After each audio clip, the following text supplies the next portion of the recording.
இந்த விளக்கு காட்சி அக்குபஞ்சர் பற்றிய விரிவான மருத்துவ கண்ணோட்டத்தை வழங்குகிறது. இது பாரம்பரிய சீன மருத்துவத்தில் அதன் தோற்றத்தை கொண்ட ஒரு சிகிச்சை முறையாகும். இன்று இது உலகெங்கிலும் உள்ள ஒருங்கிணைந்த சுகாதார அமைப்புகளின் பரவலாக பயன்படுத்தப்படும் ஒரு அங்கமாகும். அதன் கோட்பாட்டு கொள்கைகள், நடைமுறை முறைகள், சான்றுகள் அடிப்படையிலான பயன்பாடுகள் மற்றும் நவீன மருத்துவத்தில் அதன் நிறுவப்பட்ட பாதுகாப்பு சுயவிவரம் ஆகியவற்றை நாம் ஆராய்வோம். அக்குபங்சரின் அடிப்படை கொள்கை உயிர் ஆற்றல் அல்லது ஆற்றல் என்று புரிந்து கொள்ளப்படும் கி என்ற கருத்தில் வேரூன்றியுள்ளது. இந்த ஆற்றல் மெரிடியன்கள் எனப்படும் குறிப்பிட்ட பாதைகள் வழியாக மனித உடலில் சுற்றுகிறது. இந்த கட்டமைப்பின்படி ஆரோக்கியம் அனைத்து உடல் அமைப்புகளிலும் இந்த உயிராற்றலின் இணக்கமான ஓட்டத்தை பொறுத்தது. பாரம்பரிய சீன மருத்துவ கட்டமைப்பிற்குள் நோய் மற்றும் உடல் வலி ஆகியவை ஓட்டத்தில் குறிப்பிட்ட சமநிலையின்மைகள் அல்லது தடைகளிலிருந்து எழுகின்றன என்று கருதப்படுகிறது.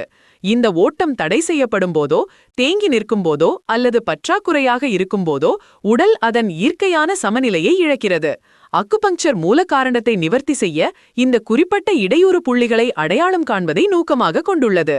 அக்குபங்சர் சிகிச்சையின் முதன்மை நோக்கம் யின் மென்மையான மற்றும் சமநிலையான ஓட்டத்தை மீட்டெடுக்க இந்த மெரிடியன்களின் வழியாக அமைந்துள்ள குறிப்பிட்ட புள்ளிகளை தூண்டுவதாகும்.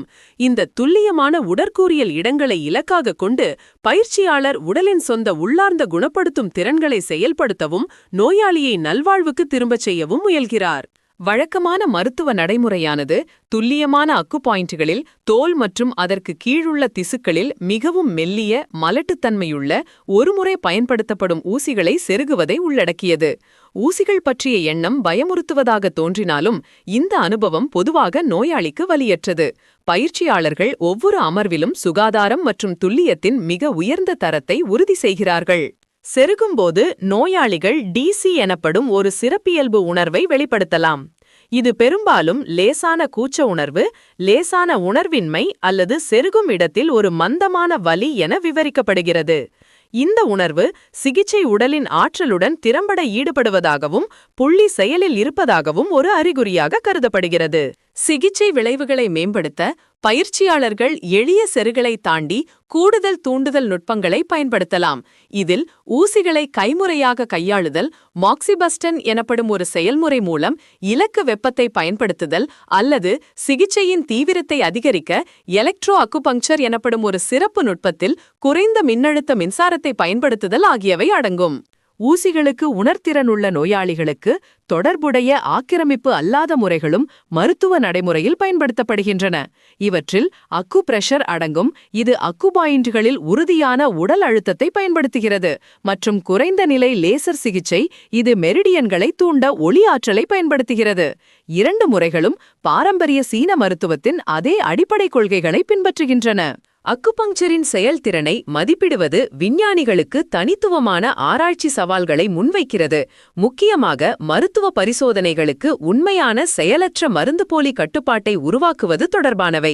இந்த முறையியல் சிரமங்கள் இருந்தபோதிலும் உயர்தர சான்றுகளின் வளர்ந்து வரும் தொகுப்பு இப்போது பல குறிப்பிட்ட மருத்துவ நிலைமைகளுக்கு அதன் செயல்திறனை ஆதரிக்கிறது. இது முக்கிய மருத்துவ ஏற்புக்கு மேலும் நகர்கிறது. நாள்பட்ட வலியின் பல்வேறு வடிவங்களை நிர்வகிப்பதில் அக்குபங்சர் பயன்பாட்டிற்கு வலுவான சான்றுகள் உள்ளன.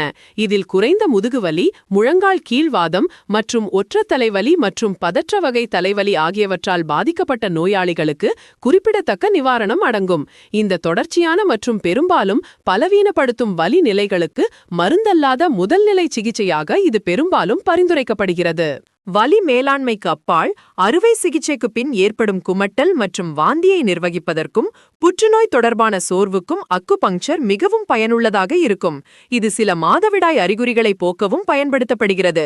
இது வழக்கமான சிகிச்சைகளின் பக்க விளைவுகளை அல்லது அவர்களின் பல்வேறு வாழ்க்கை நிலைகளில் ஏற்படும் இயற்கையான ஹார்மோன் மாற்றங்களை நிர்வகிக்க விரும்பும் நோயாளிகளுக்கு ஒரு முழுமையான விருப்பத்தை வழங்குகிறது.